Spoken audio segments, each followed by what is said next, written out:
विबोधितां भगवता नारायणेन स्वयं व्यासेन ग्रथितां पुराणमुनिना मध्ये महाभारतम् अद्वैतामृतवर्षिणीं भगवतीम् अष्टादशाध्यायिनीम् अम्ब त्वामनुसन्दधामि भगवद्गीते भवद्वेषिणीम् नमोऽस्तु ते व्यासविशालबुद्धे फुल्लारविन्दायतपत्रनेत्र येन त्वया भारततैलपूर्णः प्रज्वालितो ज्ञानमयः प्रदीपः प्रपन्नपारिजाताय स्तोत्रवेत्रैकपाणये ज्ञानमुद्राय कृष्णाय गीतामृतदुहे नमः।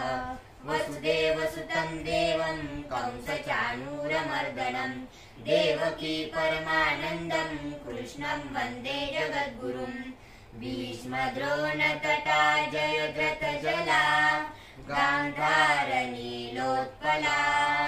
शल्यग्राहवती कृपेण वहनी कर्णेन वेलाकुला अश्वत्थामविकर्णघोरमकरा दुर्योधनावर्तिनी सोत्तीर्णा खलु पाण्डवैरणनदी कैवर्तकः केशवः पाराशर्यवचः सरोजममलम् गीतार्थगन्धोत्कटम् नानाख्यानककेसरं हरिकथा सम्बोधना बोधितम् लोके सज्जन षट्पदैरहरः ते पीयमानं मुदा भूयात् भारत पंकजं कलिमल प्रध्वंसिनः श्रेयसे मुखं करोति वाचालं पंगुं लङ्घयते गिरिं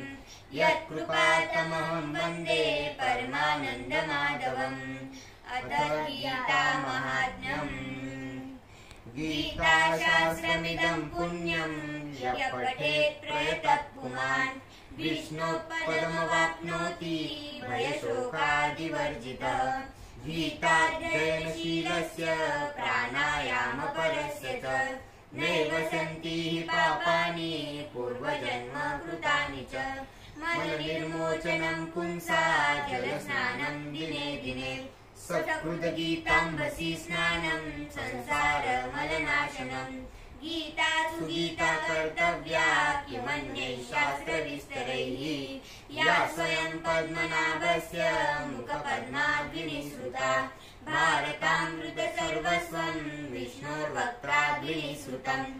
गीता गङ्गोदकं पीत्वा पुनर्जन्म न विद्यते सर्वोपनिषदो गावो दोग्धा गोपालनन्दनः पार्थो वत्स सुधीर्भोक्ता दुग्धं गीतामृतं महत्। एकं शास्त्रं देवकी पुत्र गीतम् एको देवो देवकी पुत्र एव एको मन्त्रस्तस्य नामानि यानि कर्माप्येकं तस्य देवस्य सेवा। अथ ध्यानम्। शान्ताकारं भुजगशयनं पद्मनाभं सुरेशं विश्वाधारं गगनसदृशं मेघवर्णं शुभांगं लक्ष्मीकान्तं कमलनयनं योगिभिर्ध्यानगम्यं वन्दे विष्णु भवभयहरं सर्वलोकैकनाथं। यं ब्रह्मा वरुणेन्द्र रुद्रमरुतः स्तुवन्ति दिव्यैस्तवैः वेदैः साङ्गपदक्रमोपनिषदैः गायन्ति यं सामगाः। ध्यानावस्थिततद्गतेन मनसा पश्यन्ति यं योगिनो यस्यान्तं न विदुः सुरासुरगणाः। देवाय तस्मै नमः।